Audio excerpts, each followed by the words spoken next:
अब हम यूपी चलते हैं। वहां पर हमारे साथ हरीलाल अरोड़ा साहब मौजूद हैं मेरठ से बातचीत करने के लिए। अरोड़ा साहब नमस्कार, सवाल पूछिए। अरोड़ा साहब आप सुन पा रहे हैं?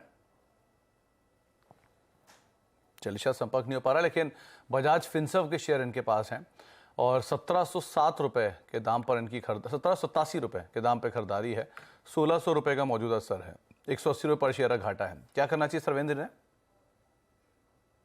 देखिए, मेरी राय तो अभी यहाँ यही रहेगी इनके लिए कि स्टॉक 2021 के बाद से ये भी उतना चल नहीं पाया। एक लॉन्ग ड्रॉन कंसोलिडेशन में रेंज बहुत बड़ी है, क्योंकि थोड़ा हाई बीटा स्टॉक है तो रेंज बहुत बड़ी है। मोटा मोटी 1100 से लेकर 1900 तक की रेंज है ये इसकी लास्ट 2 साल की। तो आई थिंक उस रेंज के अपर एंड की तरफ अब ये बढ़ रहा है और एक kind of sloping triangular consolidation चल रहा है। तो मुझे लगता है कि इसमें अपसाइड तो इसकी फिलहाल 1680 1700 के आसपास कहीं कैप रहेगी उस पर्टिकुलर पैटर्न में। तो जब तक ये 1725 1750 के ऊपर डिसाइसिव ब्रेकआउट नहीं कर पाता, मुझे लगता है जैसे जैसे ये ऊपर बढ़ेगा इसका risk reward, short to medium term risk reward थोड़ा सा नेगेटिव हो जाएगा। तो मेरी राय तो यही रहेगी, उछालों में कॉस्ट के आसपास निकलने की कोशिश करें। बड़ा मोमेंटम, बड़ा ट्रेड आई थिंक 1750 के ऊपर ही यहाँ पे बनता हुआ दिखता है। नहीं तो जैसे मैंने बोला, एक लॉन्ग ड्रॉन कंसोलिडेशन में है, रेंज वाइड है, तो इनको रिस्क भी है कि अगर रेंज की नीचे की तरफ फिसलेगा तो 1300 1350 के स्तर भी यहाँ पे आ सकते हैं। तो उछालों में निकलने की राय। तो कोई भी तेजी मिले उसमें निकलने की राय आपको सर्वेंद्र जी ने दी है बजाज फिनसर्व के संदर्भ में। वैसे भी बढ़िया तेजी के बाद कंसोलिडेशन में है, ये ऑलरेडी तेजी आई थी, उसके एडजस्ट हुआ और उसके बाद कंसोलिडेशन में। तो 1750 रुपए के टारगेट्स के लिए आप यहाँ पर बने रहें, लेकिन तेजी में निकल जाएं। अब बात करते हैं कुछ और खास मेहमानों से। हमारे साथ पहली तिमाही के नंबर्स आए हैं जेएसडब्ल्यू एनर्जी के। अनुमान से स्लगिश हैं, तो नंबर से तो बातचीत करेंगे ही। कंपनी का मुनाफा करीब 48% गिरा है और आय में भी 3-3.25% के आसपास का प्रेशर है। हालांकि मार्जिन जो है उसमें एक इंप्रूवमेंट देखने को मिला है। नंबर से बातचीत करने के लिए हमारे साथ कंपनी के एमडी एंड सीईओ प्रशांत जैन मौजूद हैं। प्रशांत सर नमस्कार, स्वागत है कार्यक्रम में। ये क्वार्टर के नंबर्स में मार्जिन फ्रंट पर तो थोड़ा सा इंप्रूवमेंट है, लेकिन on a face of it अगर देखेंगे मुनाफे में तो थोड़ा सा एक स्लगिश नंबर आता हुआ दिखाई पड़ा है। तो पहले तो सर की हाइलाइट्स क्या रहा है इस क्वार्टर के नंबर्स के, और कौन कौन से फैक्टर्स काम करके गए Q1 में, गोइंग फॉरवर्ड क्या सिचुएशन अनुमान लगाकर हम चलें? धन्यवाद सुमित जी। तो देखिए, हमारा जनरेशन में काफी अच्छा रहा, क्योंकि हमारी करीब 14% की इंक्रीज रही। और ये 14% की जो इंक्रीज है, ये प्राइमरीली हमारी जो नया एक्विजिशन किया हमने माइत्रा, उसकी वजह से था। लेकिन हमारी जो एबिटा है वो करीब 18 से 19% की हमारी ग्रोथ उसमें दिखाई दी। बट एक्चुअल में वो 18 से 19% नहीं है, वो करीब 30% की एबिटा ग्रोथ है। इसमें करीब 30 करोड़ रुपए की हमारी एबिटा जो ऐसी थी, जो माइत्रा का जो हमने कंसोलिडेशन है कुछ एसपीवीज का जो लेट किया, जो कि अभी रिजर्व्स में चला गया।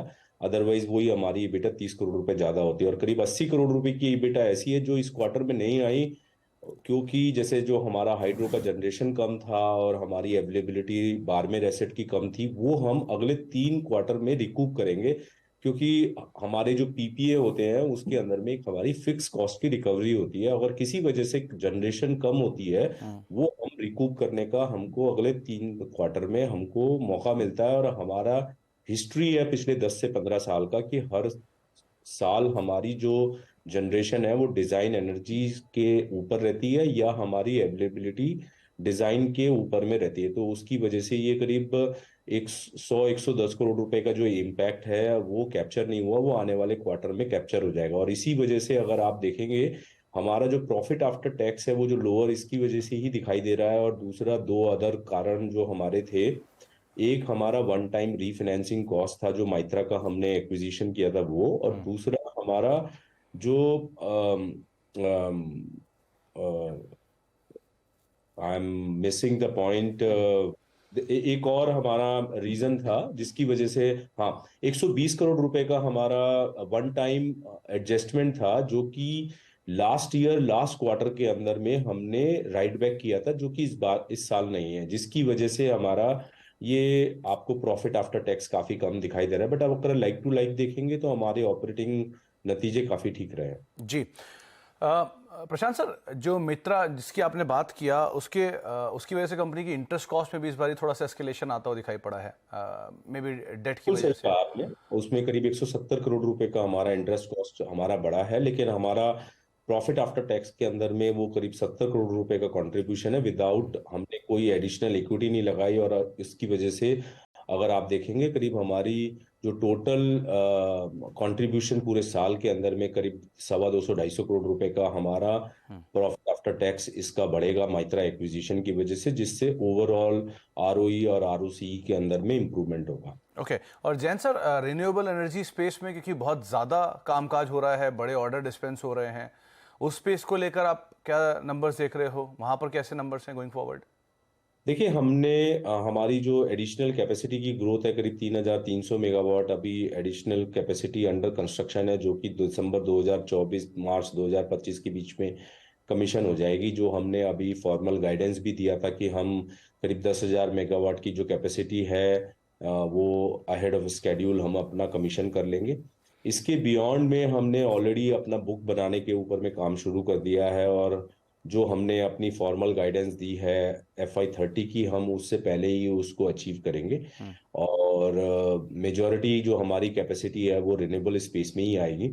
इसके अलावा एक हमारा एसेट जो अंडर कंस्ट्रक्शन था, इंड भारत एसेट, जो अभी हमने रिसेंटली एक्वायर किया था, वो एसेट के अंदर में भी काफ़ी अच्छी परफॉर्मेंस हम देख रहे हैं। जो हमने सोचा था 12 से 18 महीने हमारे को लगेंगे उसको कमीशनिंग करने में, हमको लग रहा है कि हम पहली यूनिट सितंबर अक्टूबर में ही कमीशन कर लेंगे और दूसरी यूनिट हम मार्च 2024 तक कमीशन करेंगे। तो उसकी वजह से हमारे को एडिशनल जनरेशन और एडिशनल EBITDA कंट्रीब्यूशन जल्दी ही मिलेगा। अच्छा प्रशांत सर, दो चीज़ें और हुई हैं इंपॉर्टेंट सेक्टर में। एक, कोल के प्राइसेस जो हैं वो सब्सटेंशियली नीचे आए हैं, तो उसका इम्पैक्ट कंपनी के मार्जिन रियलाइजेशन फ्रंट पर कैसा रहा? वन, गोइंग फॉरवर्ड क्या एक्सपेक्ट करें वहाँ से? और दूसरा, क्योंकि अप्रैल और मई में बारिश एक्सटेंड हुई थी, तो जिसकी वजह से डिमांड भी थोड़ी सी सबड्यूड होते हुए दिखाई पड़ी होगी। सो अभी क्या सिचुएशन है डिमांड साइड पर? बिल्कुल आपने सही कहा सुमित। अप्रैल और मई महीने के अंदर में डिमांड बिल्कुल नेगेटिव या फ्लैट थी, लेकिन जून महीने में ये डिमांड की ग्रोथ बढ़ के 4.5% हो गई, और जुलाई महीने में ये डिमांड अभी 5.5% की ग्रोथ पे के रन रेट पे चल रही है। और पावर प्राइसेस के अंदर में भी अभी इम्प्रूवमेंट का ट्रेंड है। पहली बार हम 5.5 रुपए का एवरेज RTC पावर का रेट देख रहे हैं जुलाई महीने में, पीक मानसून के दौरान में, जो कि काफ़ी अच्छा इंकरेजिंग ट्रेंड है। कोल प्राइसेस में काफ़ी घटत हो चुकी है, ऑलरेडी वो डबल डिजिट में पहुंच चुके हैं। तो हमारी कंपनी को इसके अंदर में एडिशनल कंट्रीब्यूशन की उम्मीद है। हमने लास्ट क्वार्टर में काफ़ी अच्छा मर्चेंट किया, लेकिन पिछले क्वार्टर के मुकाबले हमने कम जनरेशन किया, उसकी वजह से हमारा कंट्रीब्यूशन पे इम्पैक्ट हुआ। लेकिन गोइंग फॉरवर्ड पूरे साल के अंदर में हम काफ़ी अच्छी परफॉर्मेंस मर्चेंट बिजनेस से देख रहे हैं। जो इंड भारत हमारा प्रोजेक्ट चालू होगा वो भी एडिशनल मर्चेंट कंट्रीब्यूशन और मर्चेंट EBITDA को इम्प्रूव करेगा। तो हम लोग काफ़ी ऑप्टिमिस्टिक हैं। ओके, चलिए, बहुत बहुत शुक्रिया जैन सर हमारे साथ मौजूद रहने के लिए और नंबर से बातचीत करने के लिए, और उम्मीद करते हैं कि गोइंग फॉरवर्ड सिचुएशन और बेटर हो, डिमांड पिकअप हो और उसका इम्पैक्ट कंपनी के नंबर्स पे आता हुआ दिखाई पड़ेगा। बहुत बहुत शुक्रिया सर अपना समय में देने के लिए, हमसे बातचीत करने के लिए। स्टॉक फ्लैट है बिल्कुल, लोअर लेवल पे जो शुरुआती बिकवाली थी नंबर्स के बाद, वहाँ से पिकअप है 2-2.5% नीचे, अभी भी स्टॉक कामकाज करता हुआ दिखाई पड़ रहा है। कुछ और सवालों को भी शामिल कर लेते हैं और बातचीत कर लेते हैं कुछ और सवालों को लेकर भी। सरवेन जी, एक मनीष जी ने सवाल पूछा है, इनके पास हीरो मोटोकॉर्प की 3100 की कॉल है 62 रुपए के दाम पर, क्या करना चाहिए ना?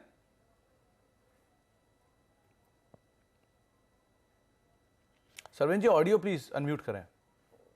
मैं माफी चाहूंगा, मैं कह रहा हूं जहां तक देखिए ऑटोज में है, वहां पे फ्लेवर तो बना हुआ है, ऑटोज में एक मोमेंटम बना हुआ है। तो आई थिंक अब ये ऑप्शन साइड में है, दिन थोड़े कम बाकी रहेंगे इनके पास, तो मेरे हिसाब से कहीं तो इनको एक स्टॉप लॉस भी लेके चलना चाहिए इसमें। तो मैं इनको स्पॉट का लेवल का स्टॉप लॉस दे पाऊंगा। मेरे हिसाब से जब तक 3050 के ऊपर टिका हुआ है तब तक तो इनके पास उम्मीद रहेगी, थोड़ा पैसा इसमें शायद इनका बन जाए। बट अगर किसी कारण से 3050 के नीचे हम आके बंद कर लेते हैं, तब आई थिंक फिर इस एक्सपायरी में थोड़ा मुश्किल हो जाएगा हीरो मोटोकॉर्प के लिए फिर और ऊपर जाना। तो 3050 का लेवल का ध्यान रखें, जब तक वो मेंटेन्ड है तब तक ट्रेड में बने रहे। किसी कारणवश टूटता है तो आई थिंक उसको एज अ स्टॉप लॉस लेके निकल जाए ट्रेड में से। ओके, अमित जी का सवाल है, इनके पास 50 फाइजर के शेयर हैं 3819 रुपए के दाम पर, क्या लक्ष्य लेकर चलें? देखिए, यहाँ पे भी थॉट यही है कि एक मल्टी मंथ करेक्शन पूरा हो गया है, अब क्वार्टर के बाद अब नया तेजी बनेगा या एक बाउंस बैक तो डेफिनेटली बनेगा। तो in either of the cases I think एक डिसेंट पुल बैक तो इनको देखने मिल ही सकता है।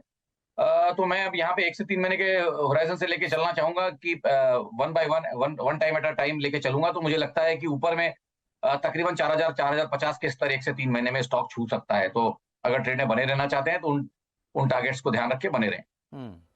इसके अलावा एक सवाल आया है पराग जी का, इनके पास 240 शेयर है विप्रो के 507 रुपए के दाम पर। सवाल यह है कि ये और ऐड करें यहां पर। देखिए आईटी में नो डाउट एक मोमेंटम, एक फ्लेवर तो आया है, बट आई थिंक फिर अगर इनको आईटी ऐड करने का मन था तो अभी फिर इस समय तो काफी ओवरबॉट हो गया है। थोड़ा यही सवाल अगर एक 15-20 दिन पहले पूछते तो may be around 380 was a better price, 380 के आसपास थोड़े बेटर पैटर्न्स बन रहे थे। तो आई थिंक अब यहाँ से मोमेंटम में ब्रेकआउट तो मिल गए हैं, पैटर्न्स के भी ब्रेकआउट हुए हैं, तो शॉर्ट टू मीडियम टर्म मैं बोलूंगा कि रुझान यहाँ पॉजिटिव है।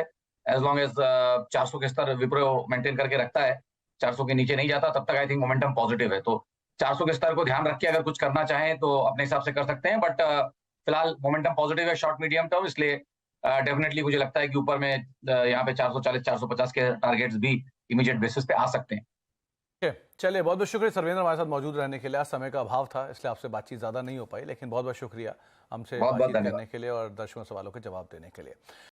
बता दें कि मनी कंट्रोल पर दिए गए विचार एक्सपर्ट्स के अपने निजी विचार होते हैं। वेबसाइट या मैनेजमेंट इसके लिए उत्तरदायी नहीं है। यूजर्स को मनी कंट्रोल की सलाह है कि कोई भी निवेश निर्णय लेने से पहले सर्टिफाइड एक्सपर्ट की सलाह लें।